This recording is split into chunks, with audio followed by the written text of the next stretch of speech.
Welcome everyone. আজকের ব্লগটা এখান থেকে শুরু করলাম। এখন বিকেল 4:30 মতন বাজে।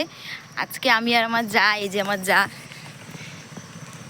আমরা যাচ্ছি একটু এই আমাদের এখানে পাড়ায় একটা বিউটি পার্লার আছে, সেখানে হালকা একটু আইব্রোটা করব, একটু নোজ প্লাঙ্কিং করাবো, বাস এইটুকুই। যাই, তোমাদের সাথে ওখানে গিয়ে দেখা হচ্ছে। দিদির দোকানে দেখো, পার্লারে দেখো কত কিছু আছে। মেয়েদের A to Z সব দরকারি জিনিস, মেকআপ রিলেটেড, জুয়েলারি রিলেটেড সব কিছুই এখানে পাওয়া যায়। এখন এই যে চলে এসেছি পার্লারে। এখন এখানে একটু দিদির সাথে কথা বলবো, দেখি কীরকম কি বলে, একটু আলোচনা করে নিই, তারপর আবার তোমাদের সাথে দেখাচ্ছি। দিদি তো বলল হয়ে যাবে, কিন্তু নাক ফোটানোর কথা শুনে আমার যে এত ভয় করছিল। তোমরা হয়তো সবাই ভাববে যে বিয়ের এতদিন পরেও কেন নাক ফোটাচ্ছে, কেন কি আমাদের হিন্দু ধর্মে তো বিয়ের সময় নাক ফোটানো উচিত মেয়েদের। বিয়ে নাক না ফোটালে হয়তো অনেকে বলে যে স্বামীর অকল্যাণ হয় বা কিছু এমন কিছু। আমি বিয়ের সময় নাক ফুটিয়েছিলাম, কিন্তু তখন কী হয়েছিল, তখন ঠিকই ছিল। এই কিছুদিন আগে আমার নাকেরটা একটু খারাপ হয়ে গেছিলো জন্য খুলে রেখেছিলাম। তো পরে দেখছি যে নাকের ছিদ্রটা বন্ধ হয়ে গেছে। তো তাই বাধ্য হয়ে আবার সেই ব্যথা আবার নিতে হলো, আবার সেই নাক ফোটাতে আসতে হলো। তাই ভাবছিলাম অনেক দিন ধরে এই যে কবে আসবো দিন ঠিক করে পারছিলাম না, কিন্তু আজকে ফাইনালি চলেই আসলাম।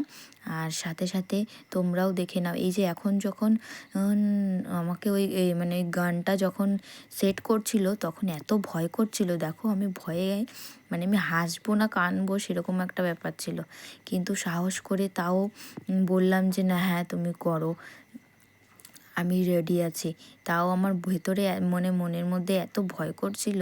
তাও এখন যখন গানটা চালালো, তো গানটা যখন চালালো তো তখন সবাই হাসছিল যে আমি এরকম করছিলাম ভয়ে আর কি। কিন্তু যখন দেখলাম যে খুব একটা ব্যথা করে না, হালকা একটু পিঁপড়ে কামড়ানোর মতন ব্যথাই হয়, বাস আর কিছুই না।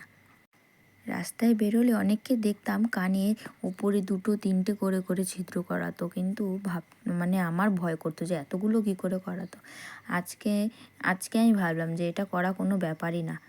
দেখো নাক ফুটানোর পরে ঠিক ওরা ওখান থেকে একটা নাকের পরিয়ে দিয়েছে, বলেছে যে 2-3 দিন পরে তুমি এটা চেঞ্জ করে নিজের সোনার নাকের পরে নিতেই পারো। বাড়িতে চলে এসেছিলাম, বাড়িতে চলে এসে এখন একটু রাত্রের খাবারের জন্য প্রিপারেশান নিচ্ছিলাম। তো দেখি ফ্রিজে অনেকটা দুধ ছিল, তাই ভাবলাম যে দুধ দিয়েই আজকে একটু সিমুই বানিয়ে রুটি দিয়ে খাওয়া যাক, অনেক দিন খাওয়াও হয় না। আর তাই আজকে একটু রাত্রের ডিনারে বানালাম সিমুই দিয়ে রুটি। এখন একটু তেলের ওপর ঘিটা দিয়ে কাজু কিশমিশটা হালকা হালকা করে একটু ভেজে নিচ্ছি। তারপরে এখানে কিশমিশটা ভেজে নিচ্ছি, এবারে কাজুটা দেবো। হ্যাঁ, কাজুটা দিয়ে আর একটু ভেজে নেওয়ার পরে আমরা সিমইটা দিয়ে দেবো ডাইরেক্ট। একটু ঘি দিলাম, ঘি দিয়ে সিমইটা দিয়ে একটু নাড়াচাড়া করছি। একটু ব্রাউন হয়ে যাবে, একটু ব্রাউন হওয়া পর্যন্ত সিমইটা ভালোভাবে একটু ভাজা হলে কাঁচা গন্ধটা একটু বেরোয় না, হালকা হালকা একটু ব্রাউন হয়ে যাচ্ছে। ভেজে নিয়ে এখন এর ভেতরে দুধ দিয়ে দেবো। আমি এমনি যে সাধারণত যে প্যাকেটের দুধটা পাওয়া যায় সেটাই ইউজ করলাম। তোমরা তোমাদের ইচ্ছা মতন গরুর দুধও ব্যবহার করতে পারো, এটাতে দুটোই ব্যবহার করা যায় আর কি। তারপরে যতটা দুধ দিয়েছিলাম তার থেকে একটু হাফ মতো, দুধের থেকে হাফ মতো একটু জল দিয়ে দিলাম, কারণ এটা একটু ফুটবে তো তাই জন্য। এখন দেখো ভালো মতন ফুটে উঠেছে। এর মধ্যে কাজু কিশমিশ ভেজে রাখা কাজু কিশমিশটা দিয়ে দিলাম, দিয়ে নিজেদের স্বাদ মতন একটু চিনি দিয়ে দেবো। আমি একটু চিনিটা মিষ্টিটা একটু কমই খাই, আর একটু কমই দিচ্ছি, কারণ আমার মেয়েও খাবে এখান থেকে। তোমরা তোমাদের ইচ্ছে মতন মিষ্টির পরিমাণ বাড়াতে বা কমাতেও পারো। এখন দেখো দুধটা ভালো মতন ফুটে উঠেছে, একটু হালকা এরকম একটু গাঢ় গাঢ় হয়ে যাওয়া পর্যন্তই নামিয়ে নিও। দেখুন আমার এখন সিমইটা রেডি, বাস এখন রুটিটা বানাবো আর এর সাথে খাবো। রাত্রির ডিনারে আজকে আমার সিমই আর রুটি।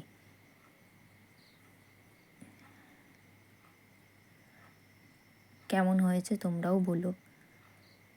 রাত্রে খাওয়া দাওয়া করার পর আমার মেয়েকে খাওয়ানোর পর এখন দেখো আমরা বিছানাটা ঝেড়ে নিচ্ছি। হ্যাঁ, চাদরটা একটু চেঞ্জ করব আর কি।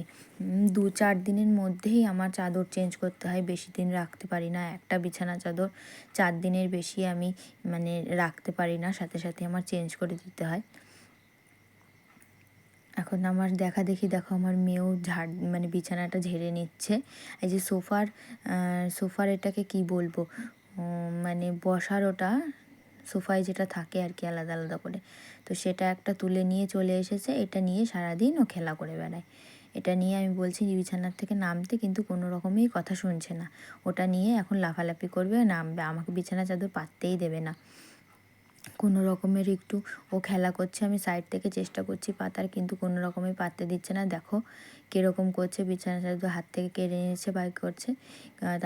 কিছুক্ষণ পরে যে একা একাই আবার নেমে যাচ্ছে ওটা নিয়ে, এখন ওটা নিয়ে নিচে গিয়েও খেলবে। এবার আমি বিছানা চাদরটা তার সাথে সাথে আমি পেতে নিলাম ও আসার আগে আগে।